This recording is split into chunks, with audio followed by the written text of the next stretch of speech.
Hey guys, welcome back to the channel. Today we're going to talk about how to catch fish. It's really broken down into two parts. Things you can control and things you can't control.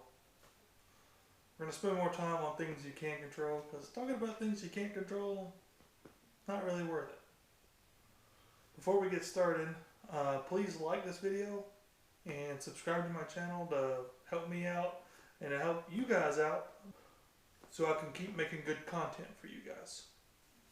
Alright, the first thing is you can dive into where are the fish and why are they there. If you don't know where the fish are, if you're out fishing an area where they aren't, and you're just fishing all sorts of lures, there's not going to be any point of you fishing there because you're not going to catch anything. And if you learn why they're there, you can learn their patterns as to what they're doing during different times of the year, and then you can build on that and find patterns and start actually catching fish on a regular basis. Like crappie in the summertime, they like to find trees. They like to go to the deeper water where there's trees, and they like to hang out there. Bass in the summertime, they'll either typically be in the grass where it's making lots of oxygen for them, or they're going to be out deeper on points and on rock piles and things like that.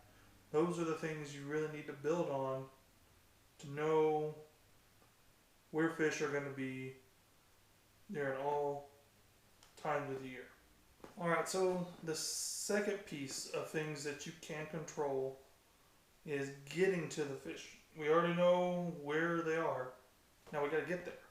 But we got to get there without scaring all of them away. Fish are easily spooked. Bass, crappie,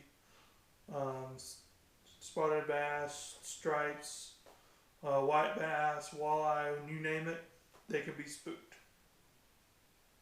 So that means loud trolling motors right over them, outboards right over them or near them, even taking hard steps on your boat.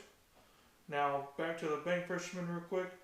Walking really fast and loud toward a bank and really tall, especially in an area you're going to be fishing shallow, that'll spook them every time. Stay crouched, stay far away, and make those casts up near the shoreline first. That way, then you know there's no fish up close. You can sneak up there and see if you can see any further out. Getting there without spooking the fish will definitely help you catch fish.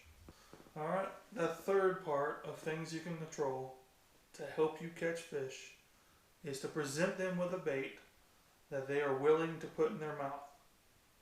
Note, I said willing to put in their mouth and not eat. Sometimes fish have only one defense, and that's with their mouth. I mean, someone comes up and tries to fight you, you're going to punch them. Well, the only thing a fish can do is attack it with its mouth. So you have to present them with something that they are going to put in their mouth. Now, either they're going to be hungry or they're going to be attacking it aggressively. It's going to be one of those two pieces, but we'll get to that here in a minute. You know, the first piece of presenting them something that they're going to put in their mouth is picking the right bait. If you're picking something that's totally unnatural and they're totally never going to eat in a million years or put in their mouth unless it's just going to make them mad, you may not want to fish that bait. Maybe fish something that's a crawl. They eat, like bass eat crawfish. They eat them all the time. That's why it's such a popular bait. Crankbaits look like little bait fish. Very popular bait. There's a reason for that. Because they get bit. Choosing line that's not too big and the right line type is important as well. It kind of goes into spooking the fish. If you have really big line that they can see, it makes them not really want to bite. They can see the line, they're like, that doesn't look right, I'm going to go on about my day. Making accurate cast is also important, especially when you're fishing shallow. When you're fishing a log, and you can toss it up to that log, be right next to it, and they get bit as soon as it hits the water. Or you can miss that log and hit the tree branch that's 2 feet above it and get snagged. And then you yank it out of the tree branch, or worse, you have to troll your boat up there and then you've already spooked the fish that's already there. So making good, accurate cast is a great way of presenting the bait to the fish and not disturbing it. The last part of the presenting is the actual techniques that you use.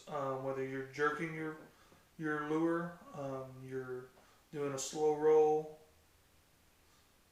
doing soft twitches, whether you're picking it up off the bottom, whether you're dragging it on the bottom, those type of things. You have to experiment to know what they want during different times of the year. That also goes with knowing where the fish are. Once you know where they are, you get to try different techniques on them and find out what they attack aggressively. Alright, now to the second part of the segment. It's going to be a lot shorter because we can't control these factors. It's really factors that control whether or not the fish is hungry or the fish is going to be aggressive. And it really boils down to all sorts of weather type factors. Mostly. There's other factors as well. Whether there's been a cold front in the last few days, whether there's rain, rain, wind, the pressure, air pressure outside, atmospheric pressure, all those factors play a part into whether a fish is hungry or aggressive. Even the moon cycles play into this as well. Just pay attention to those and they add to your patterns. There's a couple other things. I don't have this kind of issue at my lakes because they're not dammed up like most like river lakes. But whether there's water flowing or the levels being dropped or risen is a major factor in whether a fish is going to be hungry or aggressive. And sometimes the fish just are not in the mood to be messing with anything. They're in straight survival mode and they don't really want to be attacking anything or be attacked by anything.